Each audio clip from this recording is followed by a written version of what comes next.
Peace. I'm your brother Crumb, and you are now watching Crumb TV. You are now watching Crumb TV. You're watching Crumb TV. This is Prema Osset in Los Angeles, Leimert Park, and you are now watching Crumb TV. You are watching Crumb TV. And we're watching Crumb TV. You are now watching Crumb TV. So subscribe. I am the Grand Sheikess, Unity Temple number 80, More Science Temple of America, and you are watching Crumb TV. Yo, this is that kid 179. You're now watching Crumb TV. Crumb TV. If you could, please repeat after me. Peace. Ashe. Islam. Namaste. Otep. Grand Rising. Assalamu alaikum. Walaikum salam. Bubdia. Oseo. Halito. Wagwan. What up, though? Konnichiwa. Ni hao. Waza. Whatever the greeting is in your respective language, I'm your humble brother Crumb here for another installation of Crumb TV. You already know what it is, family. This video is called 720 Degrees of Gynecology. But before we get into all of that, I want to do what I do best, and that's put some respect in your name by not acknowledging the first responders. Now, we got more than 20 first responders within the first 2 minutes, so for the sake of time, I'll just do the first three. We call that the perfect trifecta. So number one of the perfect, and I stress perfect, is Cosmic Cutie. She gives a hold on, let me see, can I fix this thing? Let me fix this good thing real quick. I don't know how to fix it. Anyway, yeah, she says, smile. Listen, family, signs and symbols for the conscious mind. Y'all better tap all the way in. Number two of the perfect trifecta is Doc Boss. He says, you do very good work, my brother. I'm a new, and then he has a happy face. I know, happy people, yeah. But yeah, tap all the way in. I am humbled. I'm grateful. I'm honored. It means everything to have you. You could have been anywhere, but you're here with me. That speaks volumes. So yeah, I am grateful. Number three in the building of this perfect trifecta, and I do want to stress perfect. Cosmic Cutie again. She says peace and powerful love with the green heart chakra. Family, that green heart chakra means something. Family, we're not gonna get into it, but listen, you open the door, I'm gonna walk through it.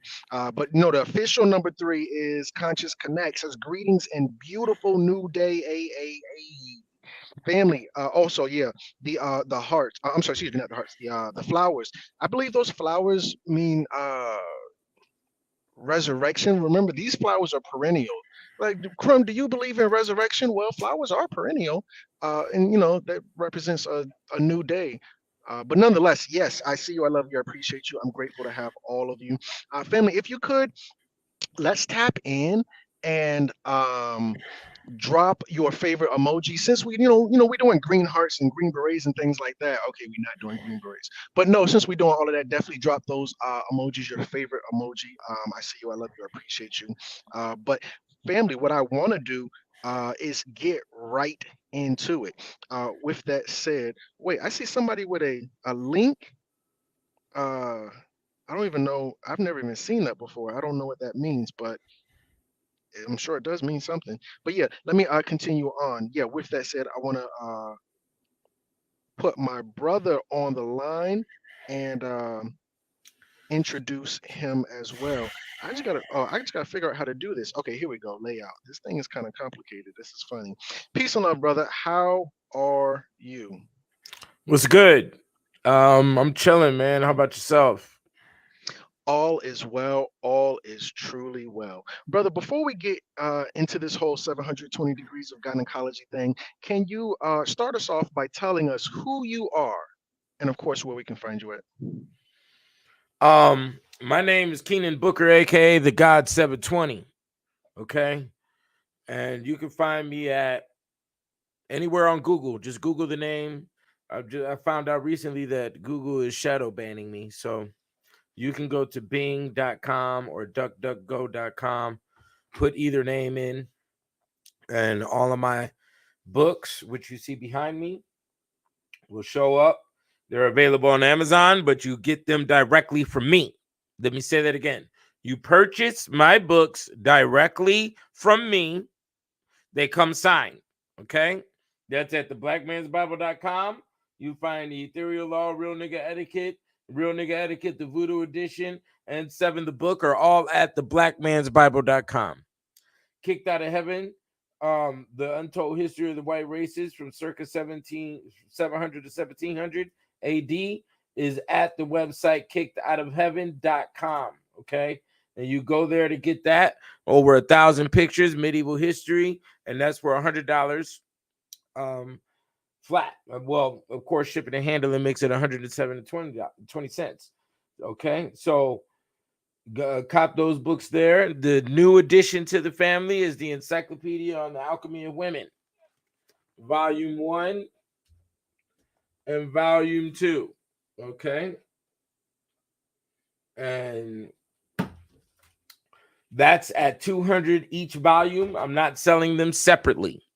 Okay, and you could get that at thewomansalchemy.com. You can also find my music on all streaming platforms underneath the name The God 720. All right, so that's what it is. That's where you can find me, everywhere underneath the sun. Okay, so let's keep it moving. Absolutely, absolutely. So the way we started this off was talking about women giving birth. It's a thing. And I was telling you that only 1% of women in America, United States of America, give birth at home. And, we're confident enough to uh, have a dog give birth at home, but, our women aren't necessarily there. No judgment. I've never done it, so I'm not trying to, shame nobody. But nonetheless, it is a reality. But you were saying you had a different reality, and it was for a interesting reason. Now, of course, we know that you are a strong single father, strong single independent father. We got to put some respect on that title. uh, Shout out to all my ladies. I see y'all, but the fathers are in here too. But nonetheless, yeah, not only, but you had delivered your second son, and you were saying, not only even telling about it, you were saying what even led you to that in the first place to go in that direction. I yield the floor. Can you talk about that? Yeah.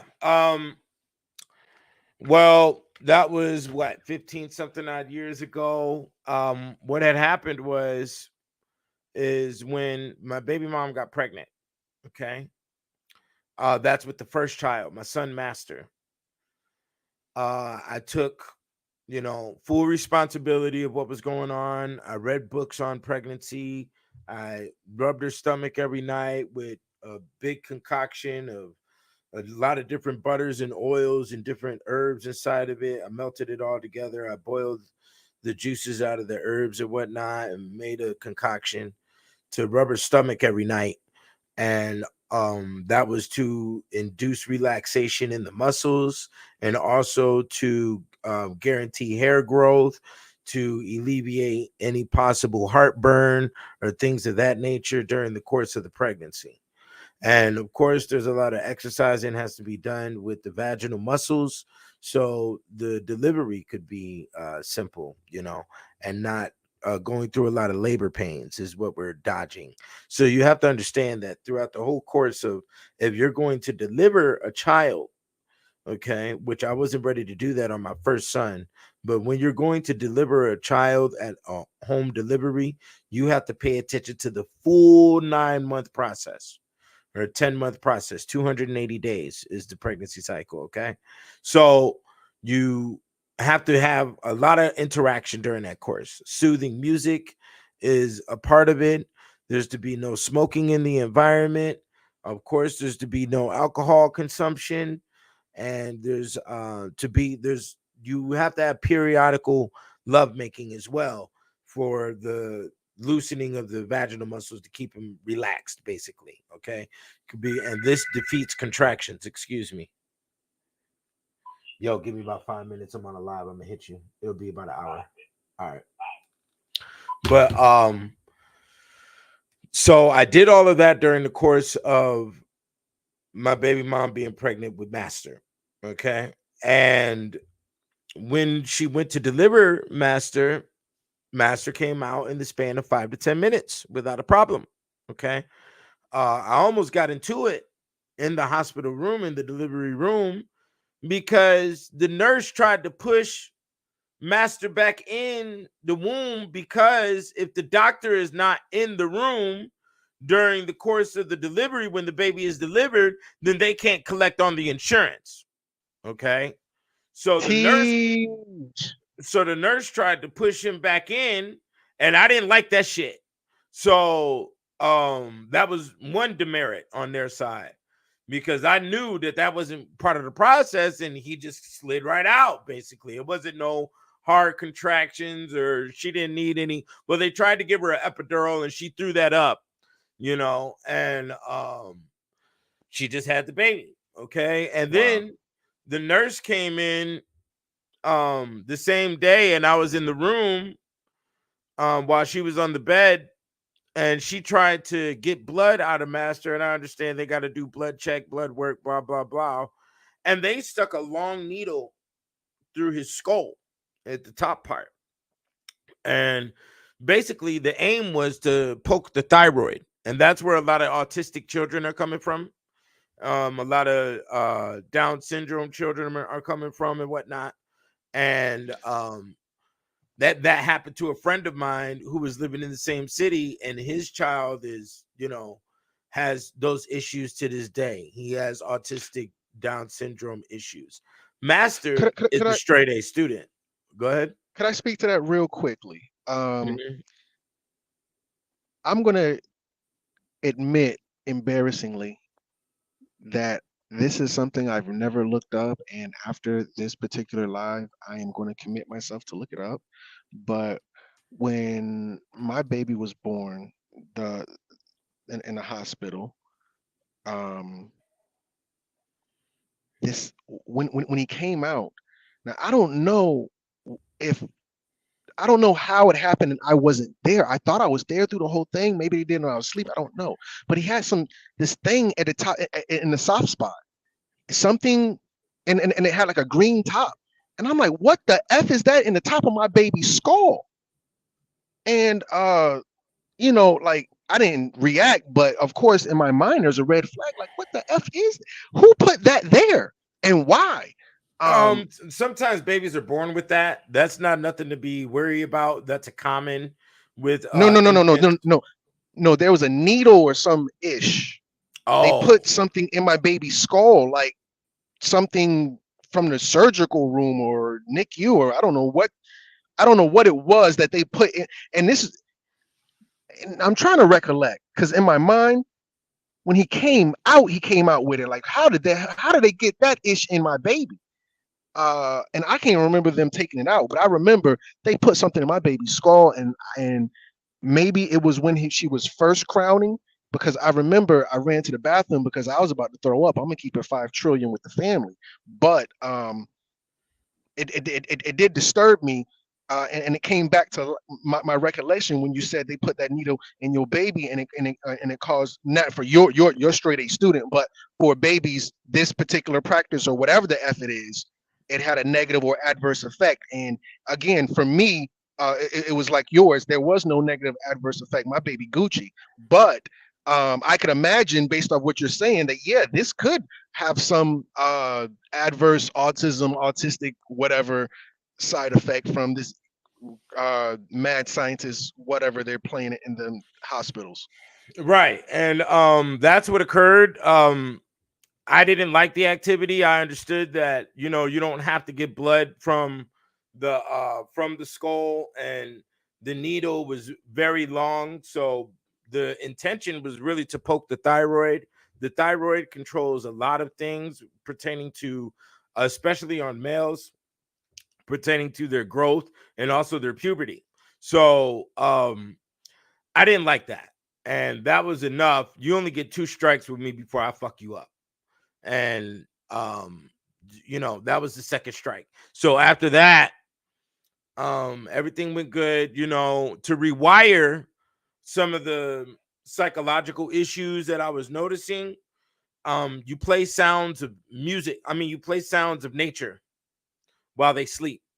So that's that's ocean. You play ocean sounds, you play forest sounds, you play swamp sounds, you just play sounds of nature for the baby while they're sleeping. And also lectures are good.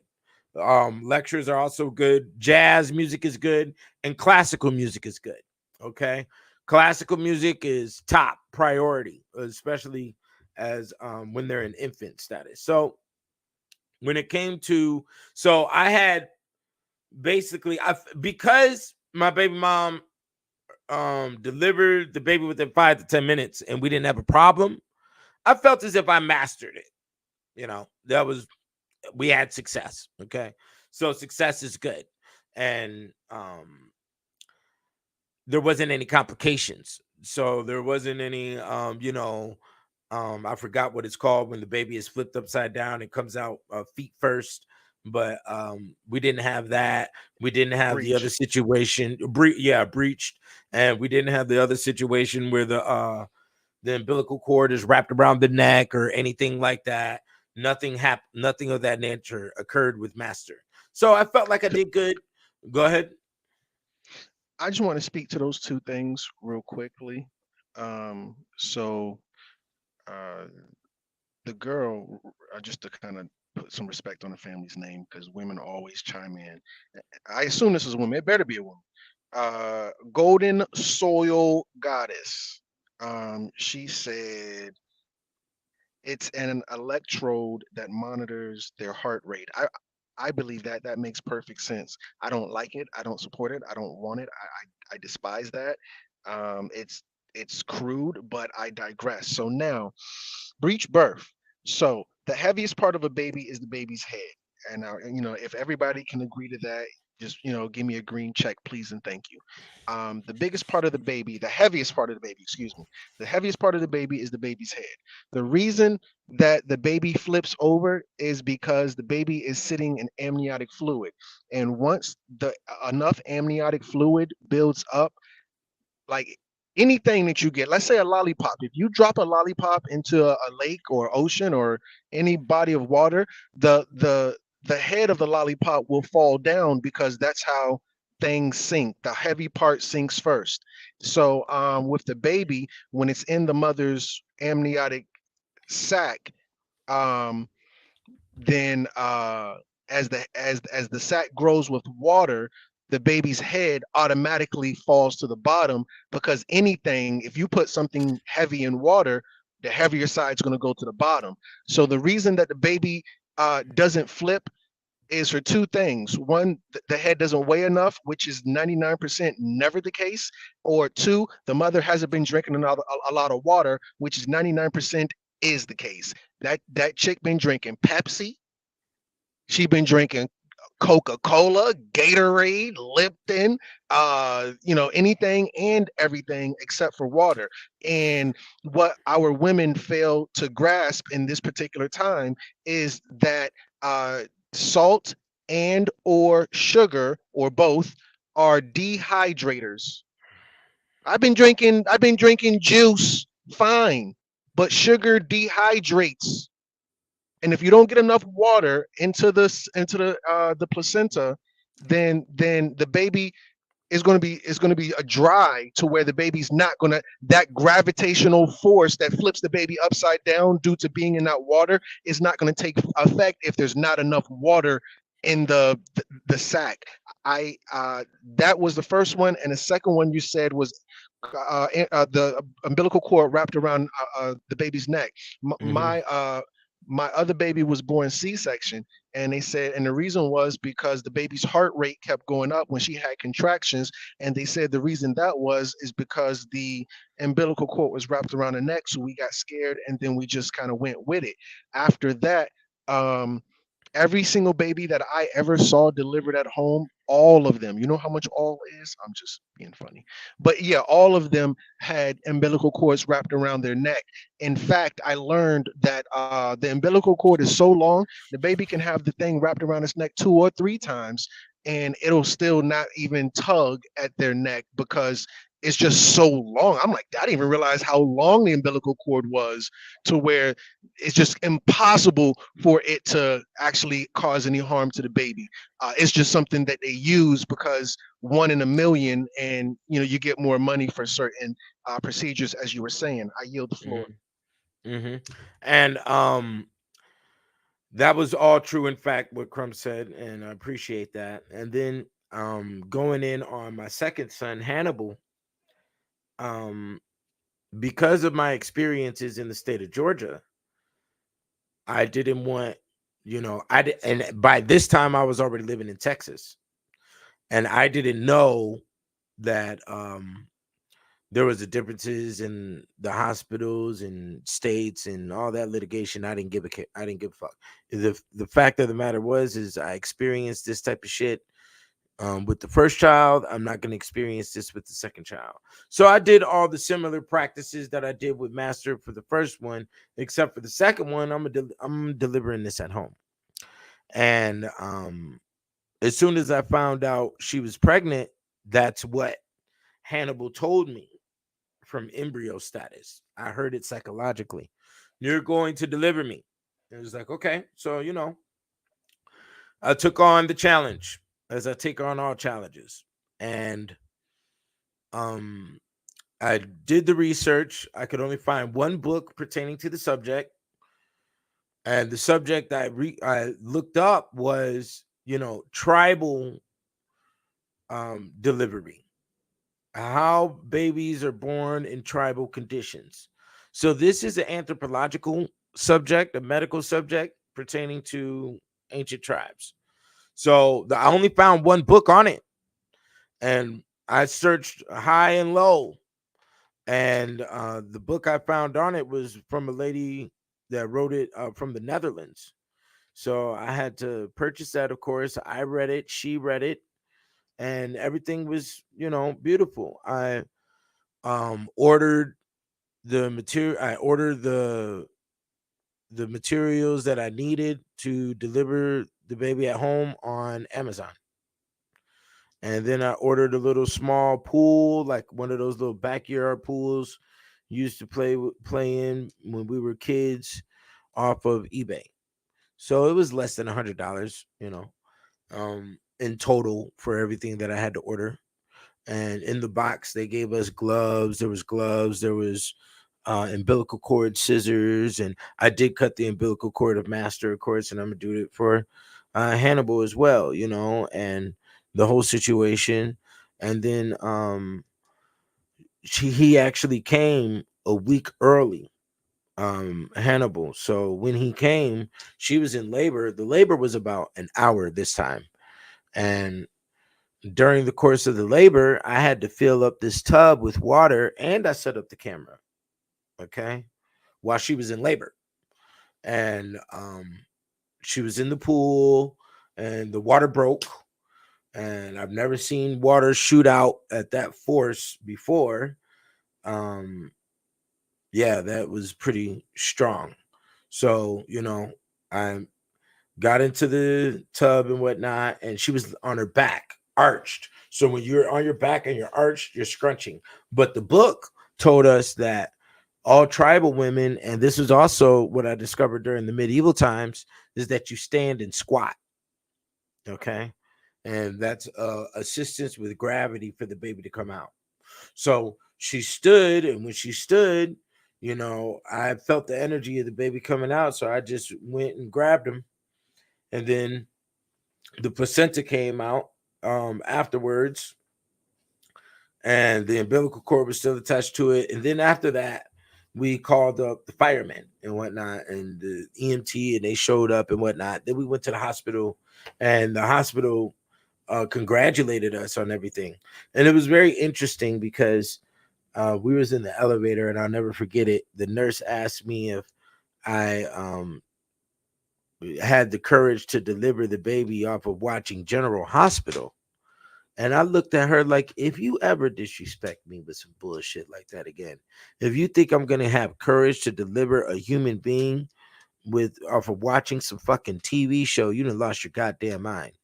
You know, I said, nah, I read books, you know, and that's exactly what I do is I read books. You know, I don't depend on no fucking green room television for the understanding of how to bring a human in, even though that is a part of our biological dynamic. That's a part of our DNA history in our own minds on how to bring other humans in here. Your hospitals have only been on this planet for maybe 100, 200 years solid. We don't need your hospitals, and we've been birthing our children within our own cultural rights and tribes and civilizations for thousands of years. So what in the fuck do I need the dependency on some white coat fucking retard where you ain't even fucking cured a disease out here yet? You know, because there's no money in curing. There's only money in maintaining the problem. You know, so I'm not, you know, gonna put any type of reliance on you, you know, for none of those issues, you know. Yeah, so I had a successful delivery with Hannibal as well. He was actually born at 7/20 on October 7th, 2010. That's another 7/20. Wow, what's the chances? That's powerful. Oh, You you said a lot. I wanted to try to jump in if I could. go ahead. So, you said based off the first one, which was basically smooth because of your prep and involvement, but yet and still, that's what motivated you to go further, taking matters into your own hands, uh, literally. Now, when I heard you say that, I found it to be incredible because I think it's like 99. It's not 100%, obviously, but 99% of people who, women or whatever, who actively make a decision to have a baby at home, most of them, the vast majority, say that they were pushed because they had a negative experience with the first one or the previous one, and they were like, you know what, the buck stops here. You know, I can do bad by myself, whatever the case may be. A lot of women have reported this as well, and it goes back to the father of gynecology. I don't want to get into the father quite yet, but I just wanted to say that most women have a home. Only 1% of women have a birth at home. Of the 1%, most of them had a previous bad experience at the hospital, and that's what was the deciding factor for the next one. But dealing with the other stuff that you were saying, the baby, when the baby does,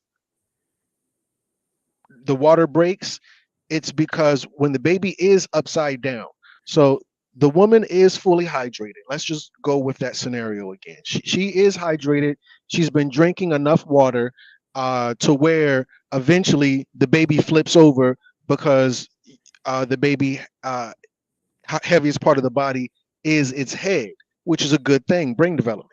I digress. Plus the skull, or because I think the other bones aren't even fused together until like one or something. But anyway, so yeah, the baby flips over. Now the baby's upside down inside the mother's womb, and the baby's head is pressing on the cervix. On the other side of the cervix is the vaginal canal.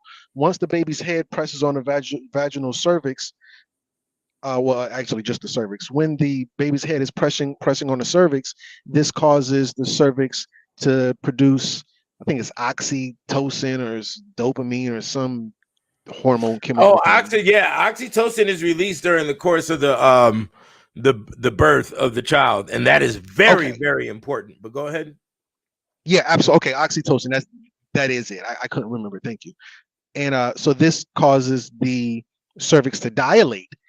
And you were saying that, not all hospitals are created equal. And I didn't know that, because, a man's body doesn't go through those particular things. I digress. So from what I understand, or I found out later talking to a midwife or whatever, she says she was in one of these ghetto neighborhoods midwifing or interning or whatever.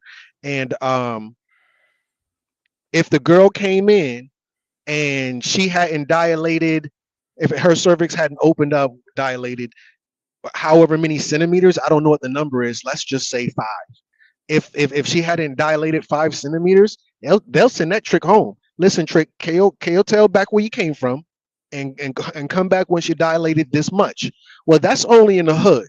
If you go to Beverly Hills, out that way, and go to those hospitals, the maternity ward, they have this long corridor hallway thing, and on one side, it's this big long treadmill with a moving background, kind of like in the fish tank. Um, and she just walks. So let's say she's like, "Oh, my water broke, but I haven't dilated however many centimeters." They'll send her to the corridor, and she'll just kind of walk that treadmill. And they got, just like you were saying, they have the ambient music and aromatherapy going. And this is over in the, of course, nicer areas. And we didn't know nothing about that. In, in the slums of the inner city, you haven't dilated, KOS home, come back when you reach 6 centimeters or whatever the number is. And so because the baby's head is sitting on the uterus, the cervix, that pressure from the baby's head is producing that oxytocin, which is causing the cervix to dilate. Now, this is important based on what you were saying. Why was she in labor for some ridiculous amount of hours? Let's say 36. No judgment to no woman. Just putting the answers out there. It's because she was laying on her back. Why is this important? Because when she's laying on her back, the baby's pressure is on her spine versus her standing up or squatting down, as you were saying earlier, putting the pressure on the baby's. The baby is sitting on on its head on her cervix, causing that dilation to happen so that the baby can actually enter the vaginal canal. And this is the particular science that goes along with what you were saying. And you were saying, you didn't get that information from some general hospital because they tried to kind of slight you and take the steam from your Herculean efforts. But that's what only 1%, brother. This is a life or death thing. I'm not trying to be funny. This is someone could have died. And, so well, this no, is that a big wasn't deal. gonna happen. Well, I know. Mind over matter. But it's funny you said that about the hospital locations. Let me be a little bit more detailed. I was in El Paso, Texas at the time, and that was a middle class zone, and they had like a midwife scenario or some type of pregnancy assistant building that they sent us to during the course of her getting her checkups at the last trimester, because I didn't even go for checkups. I was so, against. I had a lot of things going on my weight as a man, because during that time we were in an apartment and I was never raised in no apartment, and I didn't want to raise my children in no apartment. So I had a lot of other stresses going on in my own personal life, you know what I'm saying, during the course of that pregnancy. But we went into this building, and bro, they had each room set up like a master bedroom for you to go if you were in contractions, or if you were going to if you felt as if you were going to give birth, or if it was around the date or the expected date. They had master bedroom setups with full beds and comforters and TV. It was like a master bedroom. It wasn't like and it was carpeted, in the whole shebang. It was like a home setting. It's like they reproduced a home setting for you to be in for your comfort zone before you gave birth. You see what I'm saying?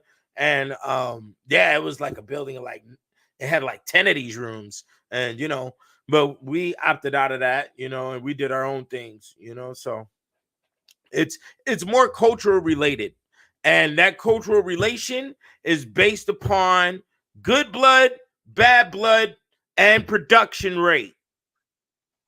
Okay. So as Crumb was stating about in the hood, you come up in here, you haven't dilated or anything, they'll send you back home. They don't care because the expectation is that you're not going to produce anything anyway. Your child isn't going to be, conducive to society. Your child isn't going to assist anything in the world.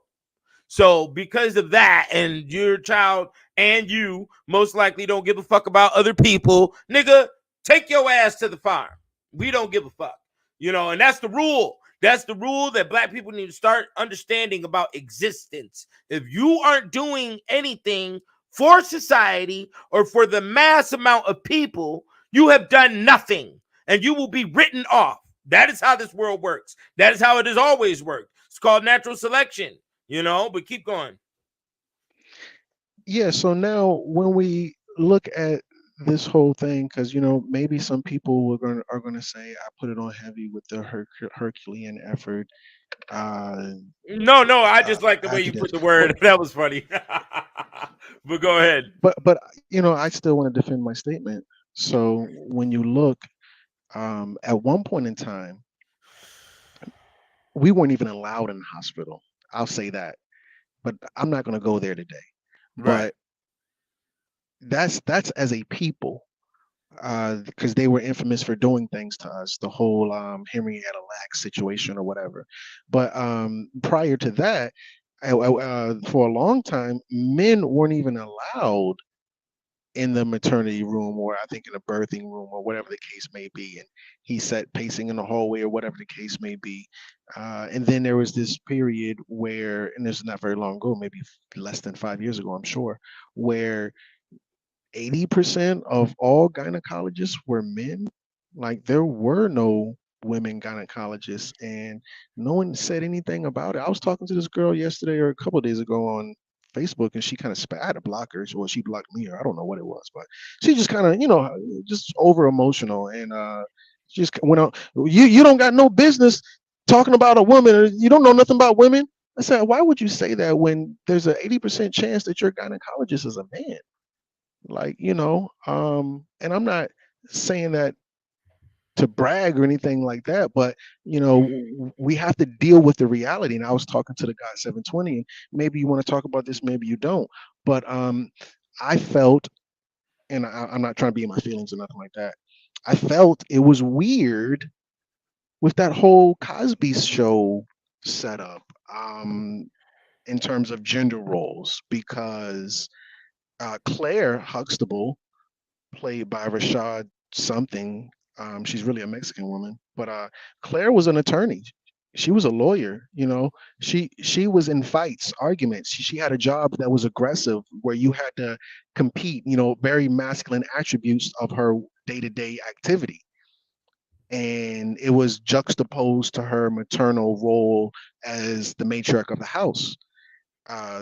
And Cliff Huxtable, um, give him the pill bill. I'm just picking. Cliff Huxtable was an OBGYN. Uh, in particular, he was responsible for helping women give birth, which we know is a very, in terms of gender role, a feminine type of job. And it was just weird to me, to where you saw the flipping of the gender roles within this show. And back then, it may have been covert, but now when you watch these TV shows, you're going to see where they, it's not even hidden anymore. They're going to just kind of put it in your face. But nonetheless, where we saw a male OBGYN in a profession that was ubiquitously dominated by women across all cultures. I'm gonna breathe right there, brother. What are your thoughts? I didn't know Cliff Huxtable was a OBGYN in the show. I do remember Felicia Rashad being an attorney. It's very ironic. He had a bunch of daughters and only one son. Oh, right. Keep going. I'm sorry. Keep going. Right. So then I think Yeah, I think what was it, Theo or whatever the case, and I don't know. I mean, the show was interesting in that standpoint. There really wasn't. Bill Cosby tried to keep it clean. He was known as being the clean black comedian until all of this stuff with the pills showed up. But I'm pretty sure everybody had the Quaaludes in the 80s, and everybody, sex while you're intoxicated is enhanced. Intoxication enhances sex, and it enhances the capability of mental expansion, and girls are that fantasy for men. So to enhance that fantasy, to use intoxicants, whether that be alcohol, marijuana, quaaludes, ecstasy, MDMA, who knows, whatever a person does is what a person does. I don't think they were drugged. I think they probably took it consensual and willingly and knew that they were taking it. But once again, when it comes to even drugging females for sexual activity, a lot of men do that shit because they don't know how to communicate thoroughly. Me, I like mature women. I like adult women. I like to make a woman stronger. So I make her come out her mouth and say what she wants. And if you don't, I don't play all them, maybe I like it, I don't know, and I don't do all that fucking shit. I know what I want. You gonna say what you want up in here. You know what I'm saying? Like, you gonna come out your fucking grill. We drinking, we smoking, all of that. We ain't gonna play no motherfucking I don't know, and maybe, and if I feel. I don't do none of that weak ass shit. That's just fucking weak. I don't come from a line of weak women. I don't come from women who's all tattooed up and got dogs running around their house and fucking 8 babies by fucking 10 different niggas. I don't come from none of that shit. None of the women in my cousins, none of my aunties, my grandmas, my sister, all of them are married. All of them have had fucking formal marriages, big white dress, and all of that shit. So I don't come from that degenerate ass, confused, we got the drug up a bitch shit. And they all got college degrees too. So, like, what are we talking about here? Like, it's kind of crazy I had to mention all of that because I sort of feel like, I was raised around this family line who, and I'm not going to sit here and say that it's prestigious or Bill Cosby centered or anything like that, but just individuals who gave a fuck about themselves and paid attention to their environment. And wanted to make sure that they weren't in negative situations during the course of their life, like getting evicted and all this other dumb shit. So you come to a place called the common ground with your mate, and you make sure things work. You go through ups and downs, and that is a part of life. That's going to be a part of your life individually. That's going to be a part of your life if you're with somebody.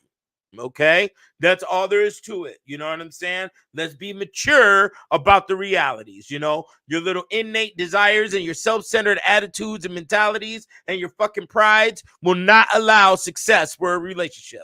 You see what I'm saying? So we have to move the immaturity, and you remove the immaturity by experience. Okay, experience is the best teacher. Books support it as the motherboard. You see what I'm saying? When it comes down to the details that you need to put in place, you see? So I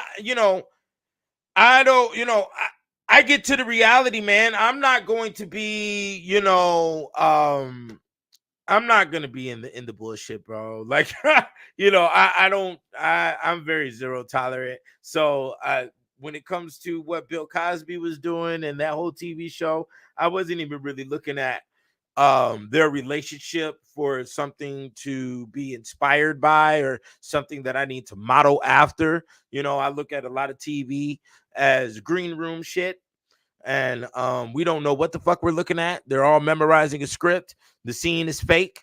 Everything up in there is fake. I've never seen a Bill Cosby pay a bill on a TV show. I've never seen what's his name, Tom Arnold or whatever, pay a fucking bill on fucking Home Improvement. I've never seen it. So I pay bills in this world. You don't pay bills in that world. So we ain't in relation, partner. You see, I don't do that. Well, the elephant in the room is that you have seen a male gynecologist. That is very much a part of the reality that we live in this day and age. And I think it was up until 4 years ago, 80% of all gynecologists were male. And, I totally understand the other part, the whole, his real life. I don't think that really applies to the gynecology conversation, but the fact that he played a gynecologist uh, is what, and I don't like this guy, but he coined the phrase, David Icke, predictive programming, and they were doing it prior to the show. It was the show was social reinforcement of painting a normality of a male gynecologist. And I think it was probably even more jarring because that was supposed to represent the um, the high class or maybe upper middle class black family, when we know that our uh, setup has been matriarchal, but we've also had our fathers in those places that were authoritative in terms of his roles to the family versus having a motherly father. I would say that's more of the exception than the rule in our communities, and we can see where up until recently this has highlighted a large part of the field of gynecology. I yield. So here it is. Gynecology, in its ancient perspective, was a female issue that was only controlled by elder women. When we want to talk about early America, when you want to talk about the medieval times, Greece, Rome, Egypt, whatever the case, there wasn't really, well, I can't say that for Greece and Egypt. Okay. Their gynecological records are written by males. So when it comes to our modern perspective, where America has been developed off of medieval times, they were it was all a woman issue.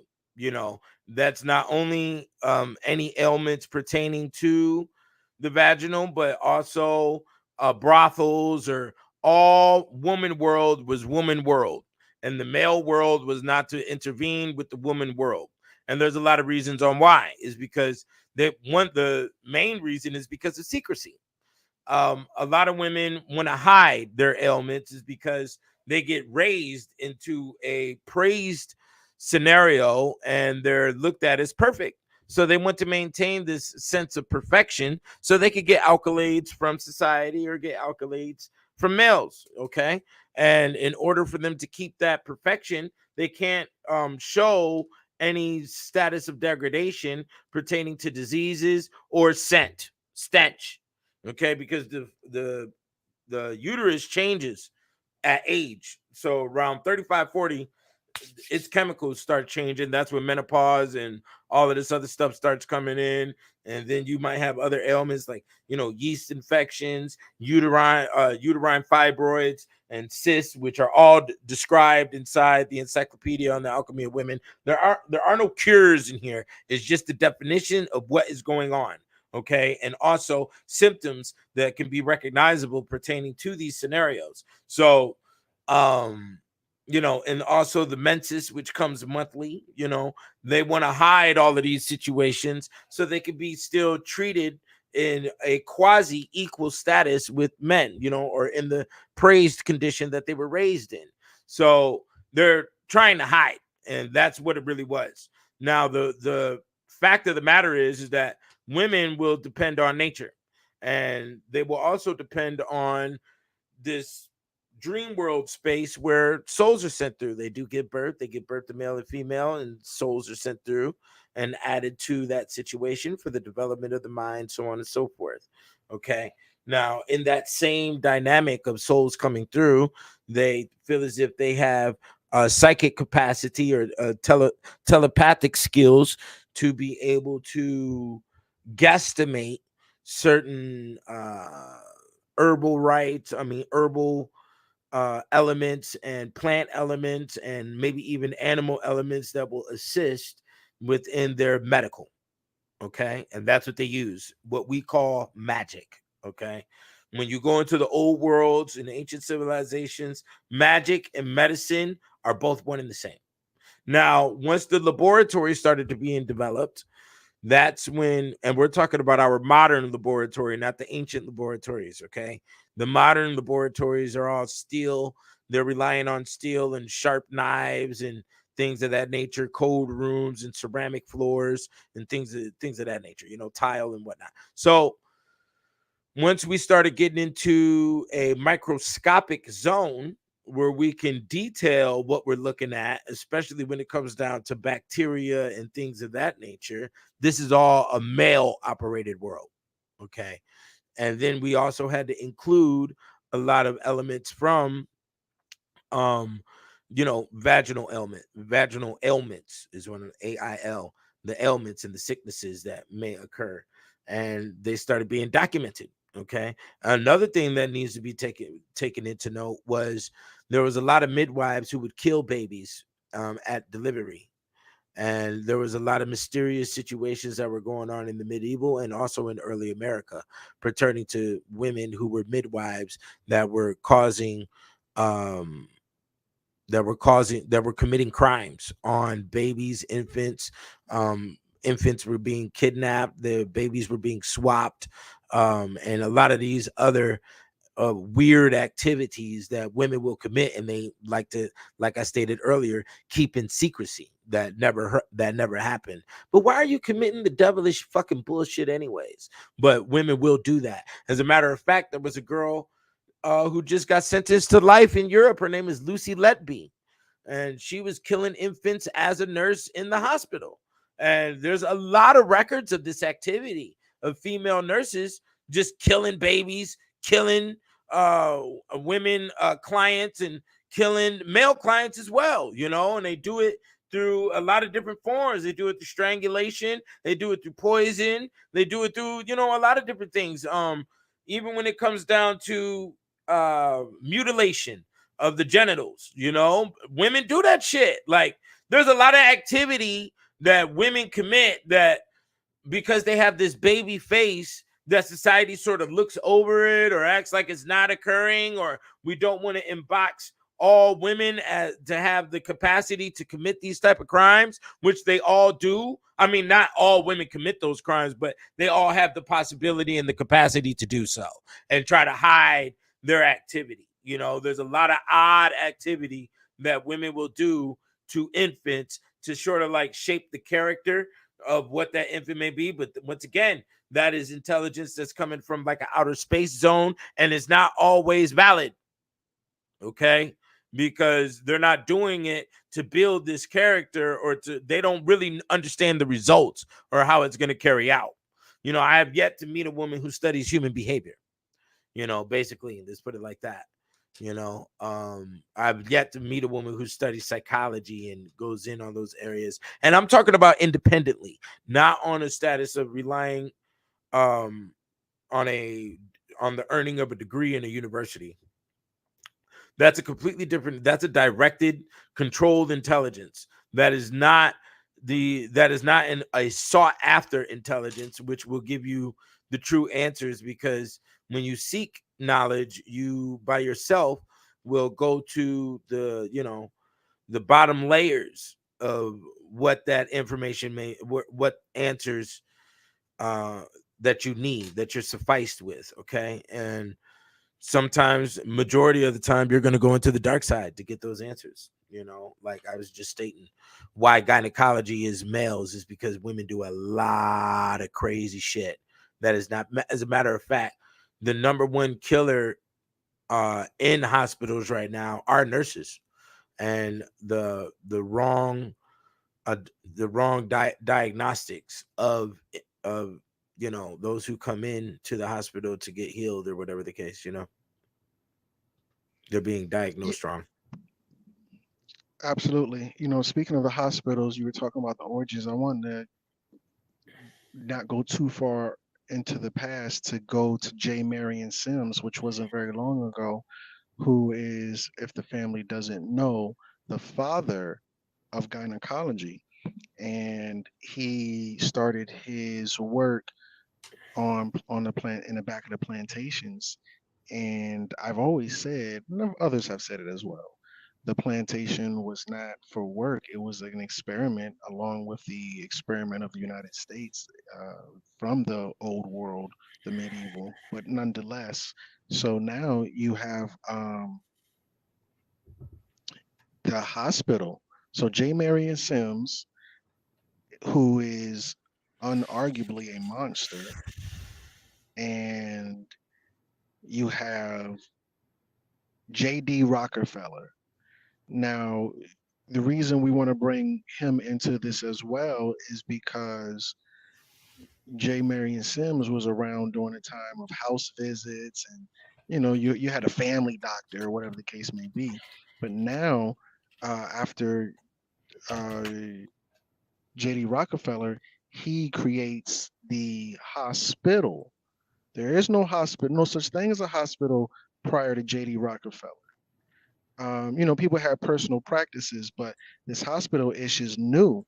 And one of the people who are going to the hospital in the very beginning, as I was saying earlier, is going to be Henrietta Lacks. She goes in because she has a issue with her cervix, and they pull some cells to do a biopsy from her cervix.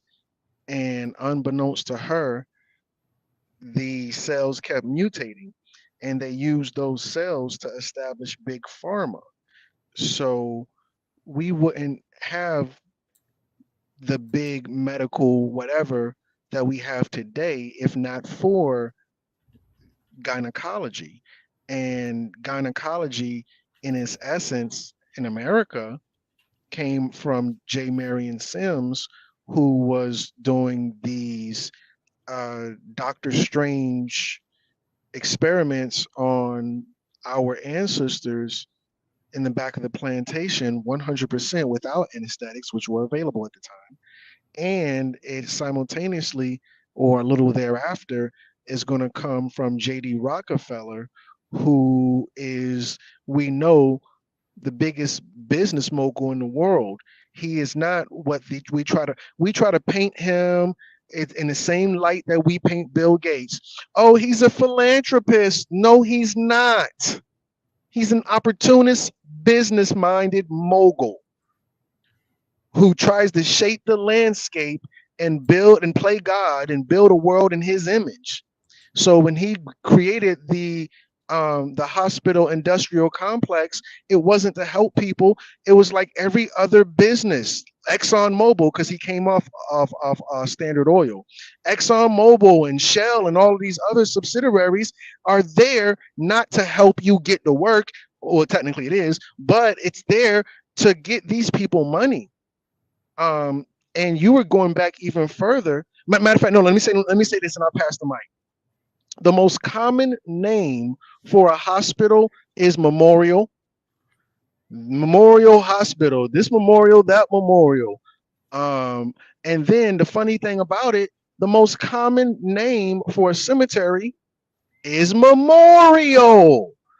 But you were saying with the saints and with the hospitallers, could you talk about a little bit of those two before we close out? We're just about out of time. No, well, there's a order of the hospitallers. And that's where the word hospital and all of that comes from, which is medieval time period.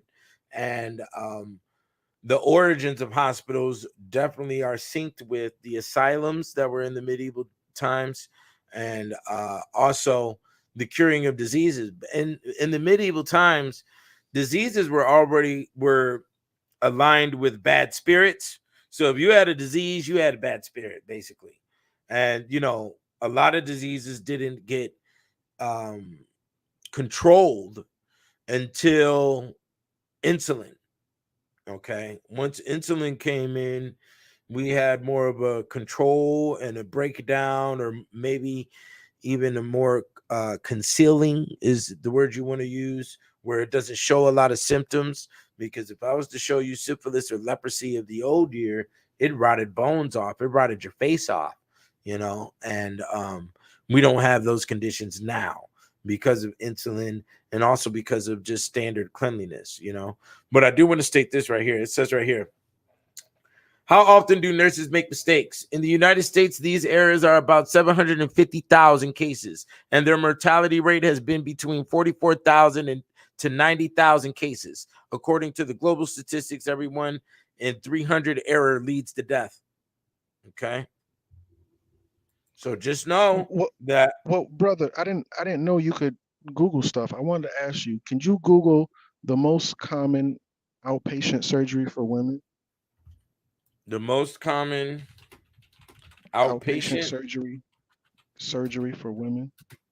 surgery for women is tendon and muscle repair, including rotator cuff surgery, gynecological procedures such as DNC and tubal ligation, hemodialysis for those with kidney disease, hernia operations, hemorrhoid procedures, kidney stone treatment. Those were the top. Okay. What is the most common female surgery? Cervical cryosurgery is an important one of the most common gynecological procedures. This female surgery uses liquid nitrogen and freezing cold chemicals to remove potentially dangerous tissue or cells from the cervix.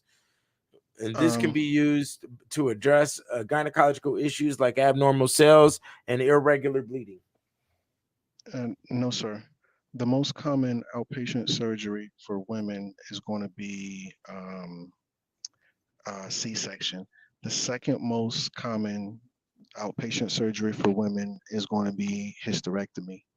Now you may want to use that language, and you can find the confirmation.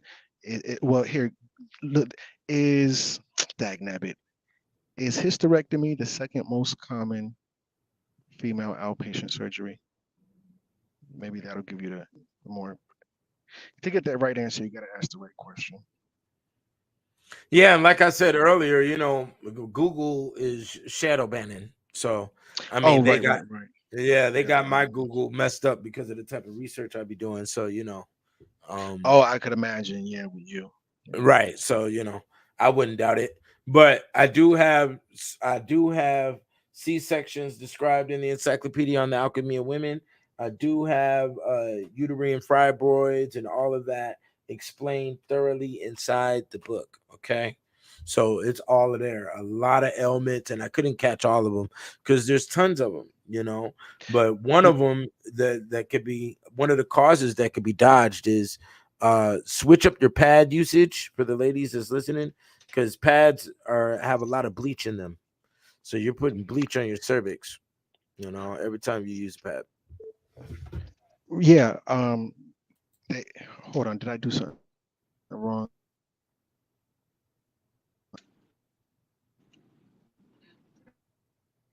you know. So Hold on. Hold on. Hold on. yeah, you can go ahead. I'll run it for a little second until you get back. But yeah, Well, that's just can the you hear me, or do I that's just sound the. far away? No, I can hear you. You sound good. Yeah, C-section is the number one outpatient surgery. Hysterectomy is the second. And then I was saying this because when you go into issues with the hospital, because I want to keep it around gynecology. Um,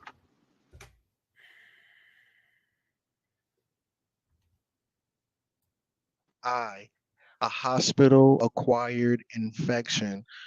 Whoever is in the hospital, whether they are volunteering or working at the highest levels, they have to go through a federal education 4-hour training class or something. It might be like 8 hours, 4 hours each day. It's a 2-day thing, and Hmm. this is at the federal level, which they implement these rules. So now what you have to do is learn what the risks are to work at the hospital. So the number one HAI is going to be I think Mercer, or maybe Mercer's number three. I can't remember.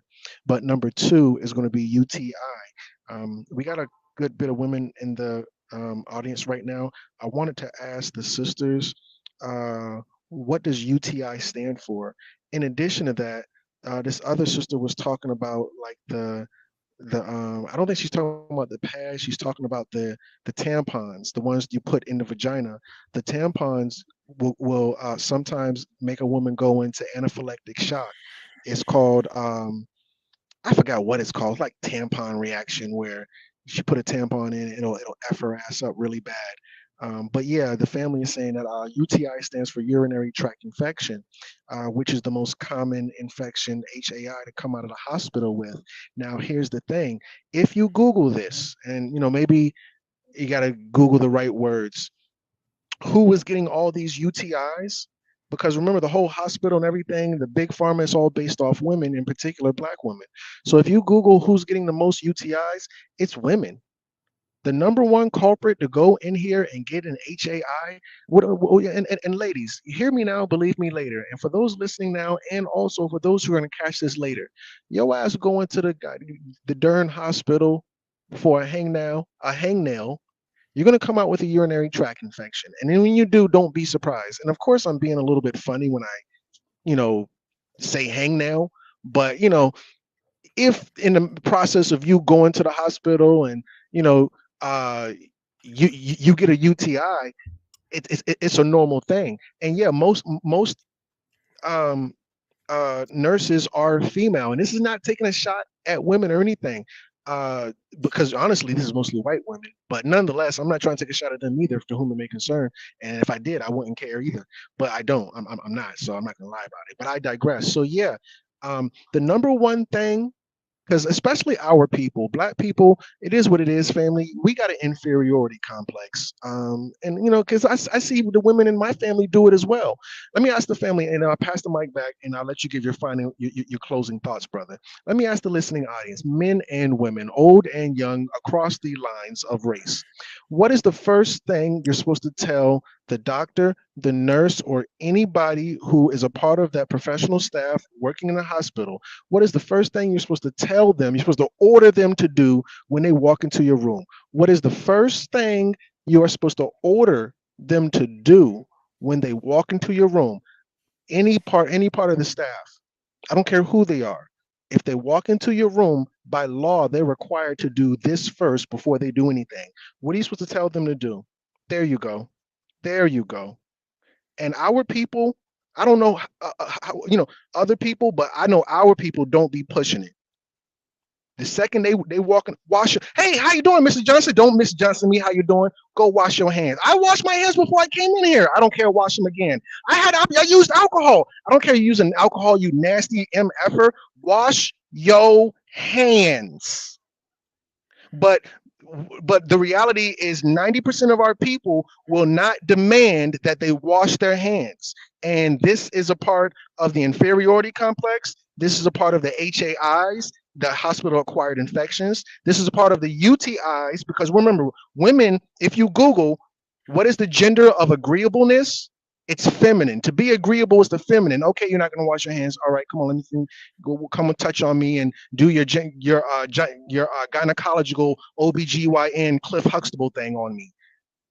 So, with that said, I just want to put that part out there. We are actually over our time. I yield the floor. Give me your final thoughts, brother. 720 degrees of gynecology. Stop doctor shopping. You're not getting attention and you're not getting sensuality from doctors. Okay, a lot of women do that. They go to gynecology and gynecologists, or they'll go to the hospital just because they're getting attention and just to get the gifts and the food and to get all this sympathetic bullshit. Let's be a little bit more mature about how we're operating with each other in our relationships specifically, and stop seeking these false synthetic forms of attention, as the hospital and pharmaceuticals and all of that is a part of it. So with that being said, y'all check me out at thewomensAlchemy.com. Okay, you could get the book right here. The physical book is $200 a volume, and I'm not selling them separately. They only come at once. But you can buy the ebook there on the site as well, and that's $50 each book.